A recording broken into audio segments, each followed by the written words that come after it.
risk reduction. So I'm highlighting that here. If you look at the blue on this graphic, that's the limits of the coastal Texas project.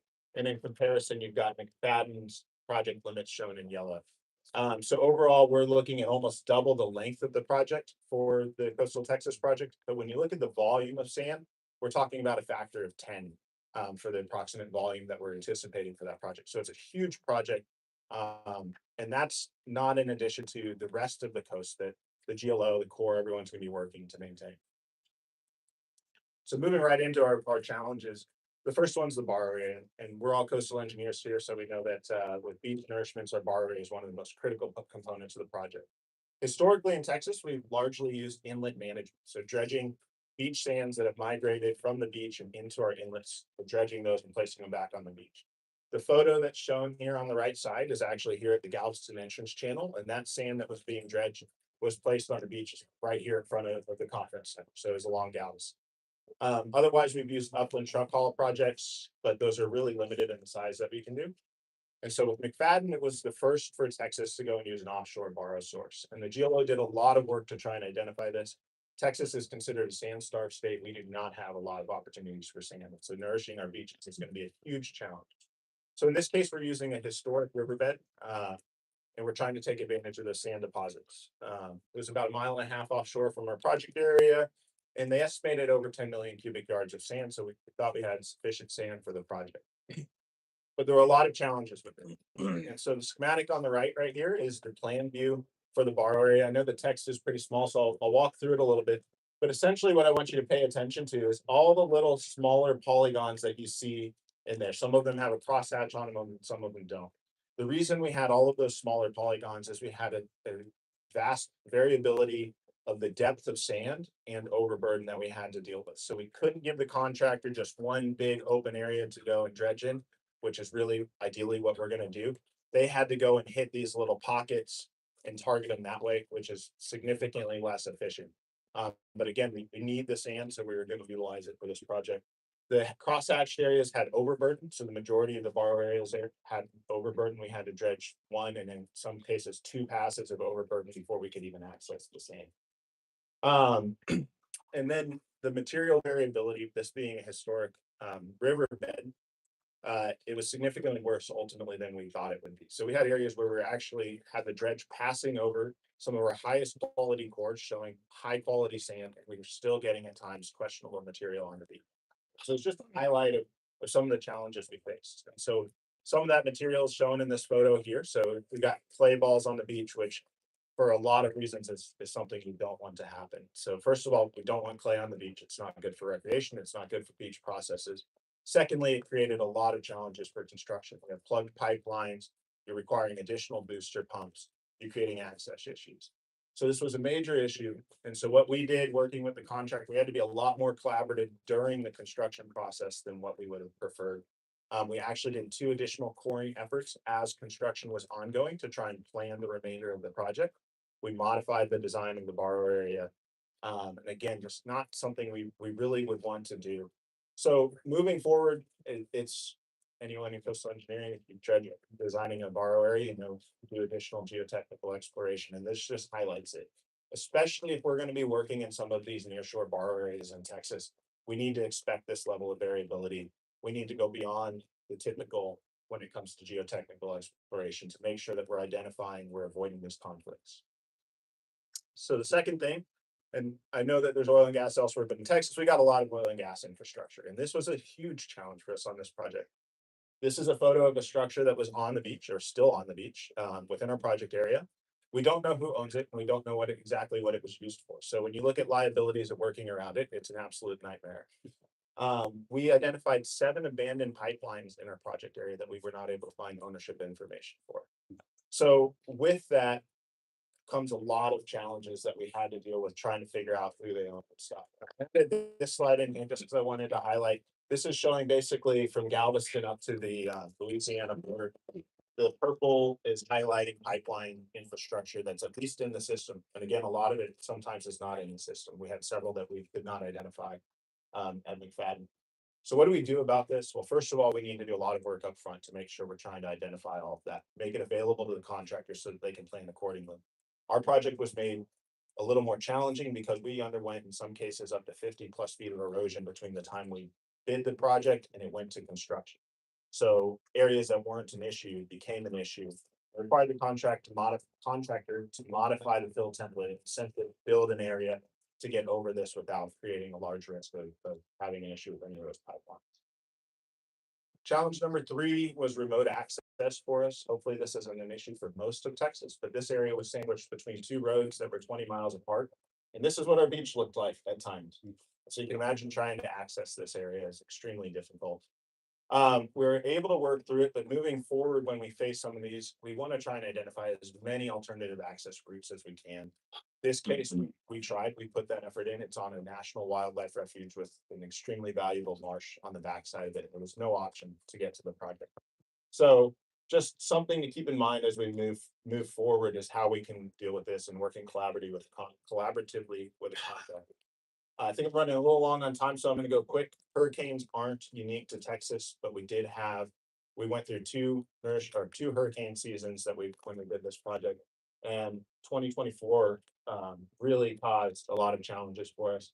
So this area, you can see this cursor going along here. This was our dune for a constructed area portion of the beach. That dune is now all back into March. So a lot of these hurricanes are going to fall under a force majeure clause. But we need to understand when we're constructing, how are we going to handle that? What are our intentions?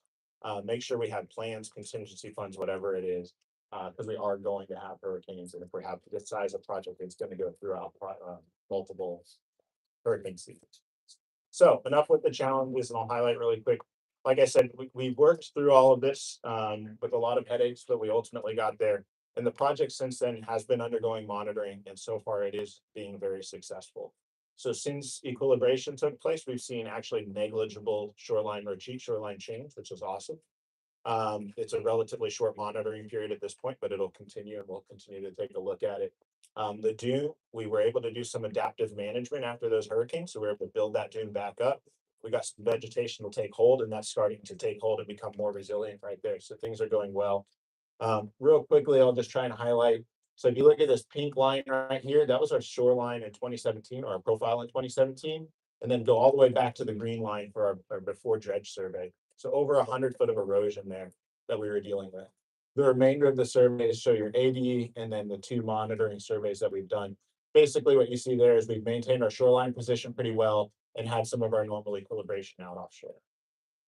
So just a couple of photographs here, kind of highlighting some of the dune and the beach. See the wide beach and healthy dune vegetation taking place. And then a real quick summary for you.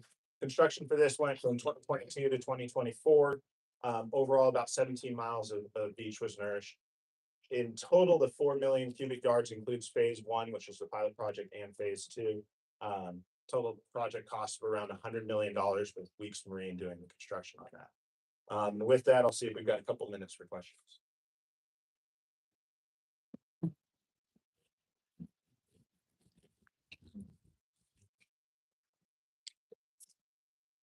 Nice presentation. Thank you. Congratulations on the very successful project. I'm curious about the surprises on the bar area. Did you have like standard 1,000-foot space LiDAR core 30-meter seismic? No, originally we didn't. So this project was originally really focused on using geophysical surveying and seismic surveying and trying to go about it that way, and then conformational borings throughout. So no, originally it didn't have the normal boring spacing that we would. So obviously we would go to that and again, probably denser in the future. Yeah, the density was another part that I was curious about. Probably, I don't know, probably you and Kelly are working on recommendations for such deposits, like half the buffer or something like that. Yeah, I think so. And I think it really depends on what type of bar area you're targeting. So in this case, for this historic riverbed, I think Kelly said she wants to stay away from some of these types of bar areas in the future, but just trying to make sure we understand what we're targeting and recognizing we may need to tweak those guidelines. Thanks. Yeah. First guy. Thank you, Philip. Very nice presentation, and it will be a good transition for my presentation next to you. Just a very quick question. Regarding equilibration, how much time and what were the losses in average after equilibration? Do you have an idea? Well, so interestingly enough, and so the equilibration was really, I'll try and be quick with it. because construction went on for 2 years, Okay. with our equilibration survey, in some cases was 2 years old for certain stations on the beach and 2 weeks old for other stations on the beach, right? Some of the stations underwent actually no shoreline change. We did see out offshore, the sandbars formed, so some of that sand transition. Other areas, I think we saw around 50 feet of equilibration, which was on the order of what we expected. So it's a bit variable along the beach. Okay. Thank you so much. Yeah.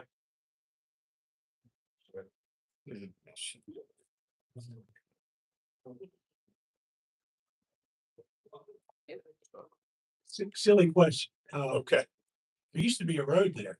Did you find any of the old asphalt up on the beach? Yes, there is asphalt on the beach. There was a lot of right of way management. Again, kudos to Kelly for working through all that with TxDOT. TxDOT's right of ways out in the Gulf now, so. All right, thank y'all. You have a think of using art and core of the dunes, I mean, the setbacks, the structure, complete structure, because the American factor is so clear that. Yeah, so Sometimes. that's a good, my quick answer is going to be the GLO has considered that. So the General Land Office controls what we do with our beaches on Texas. So they've evaluated that, and right now they're staying away from any sort of hardcore dunes. So. Okay, thank you. Thank you again. We can now pass to the town presentation, that is beach and shore face nourishment, the key indicators assess effectiveness and. Present is steps on exiting from port to change completely the environment, high tide environment, and I suppose the questions are completely different. Thank you.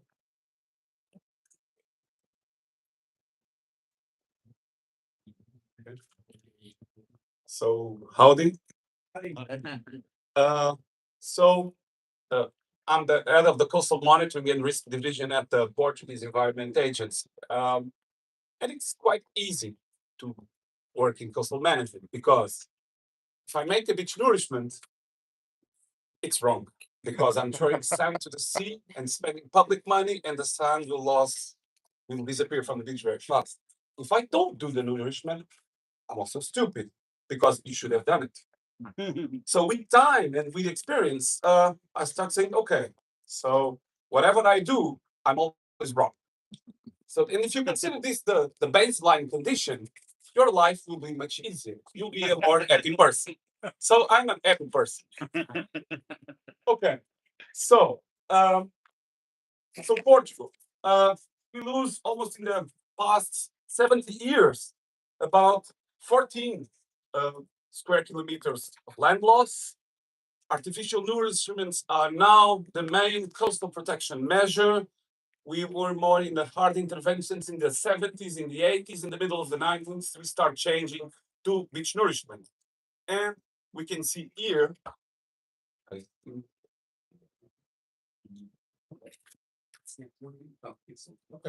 The location and the scale of the nourishments regarding the volume. So we can have nourishments. Our biggest nourishment at the moment is 3.4 million cubic meters. It's a combined beach and shore face nourishment that we did in the center of Portugal.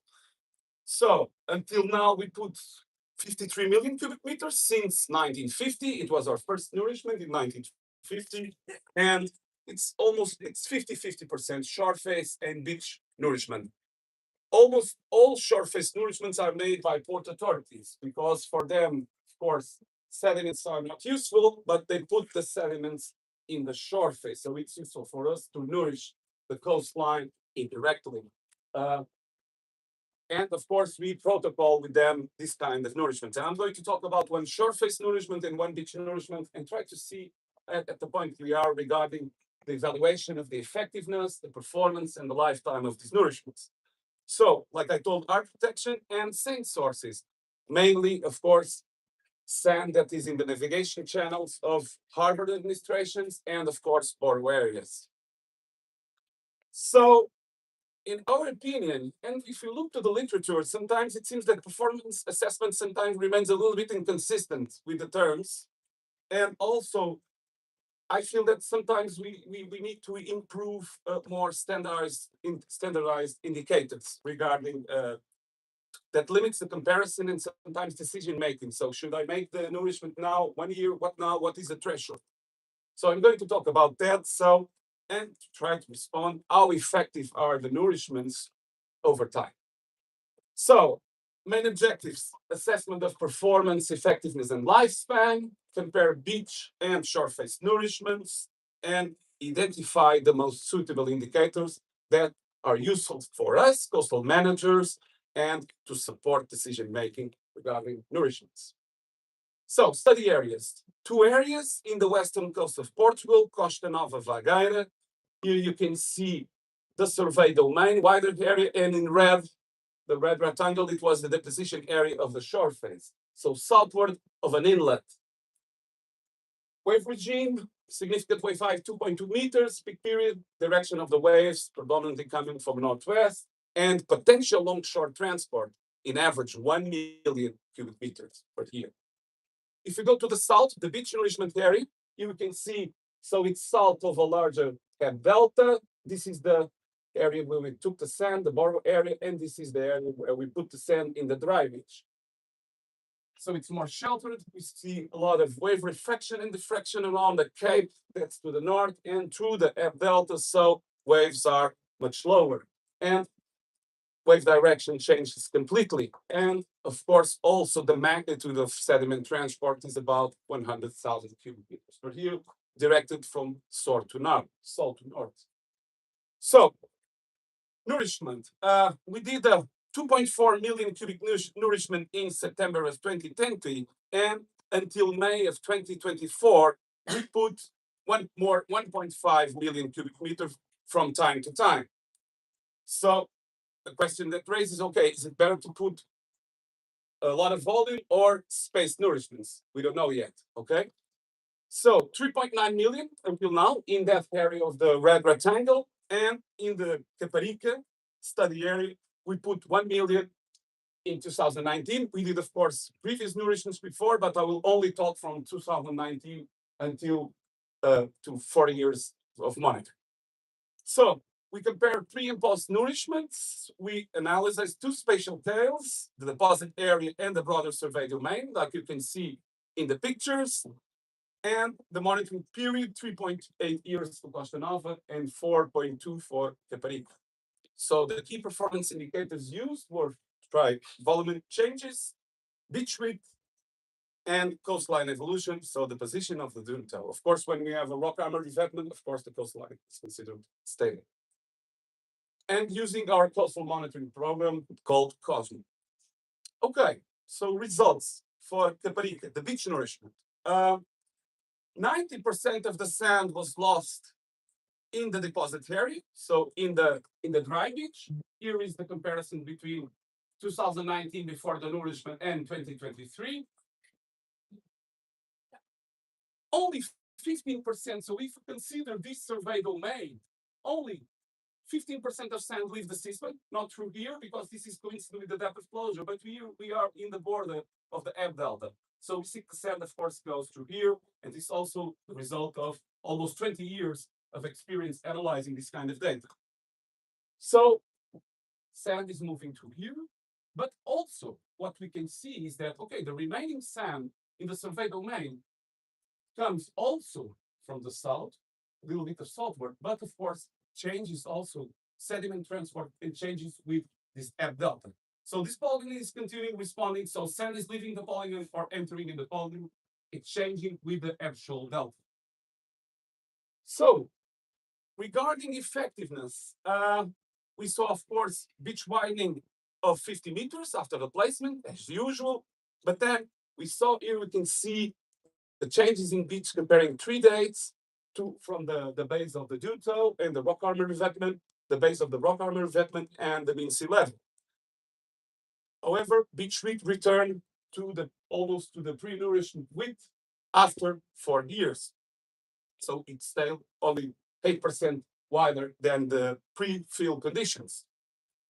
Here you can see the beach profiles. We have hundreds of beach profiles in this area, and this is a beach profile. And you can see, of course, the growth of the beach after the nourishment, and then, of course, the retreat. So this is beach width variation per time from 2019. And here you can see the nourishment, but of course, yearly finality and beach, of course, response increasing width normally in summer. And this is the last condition. So coastline evolution, we also looked at coastline evolution and coastline evolution. So the coast was relatively stable in this area that we have dunes. Here it's rock armor, so of course we didn't compare it.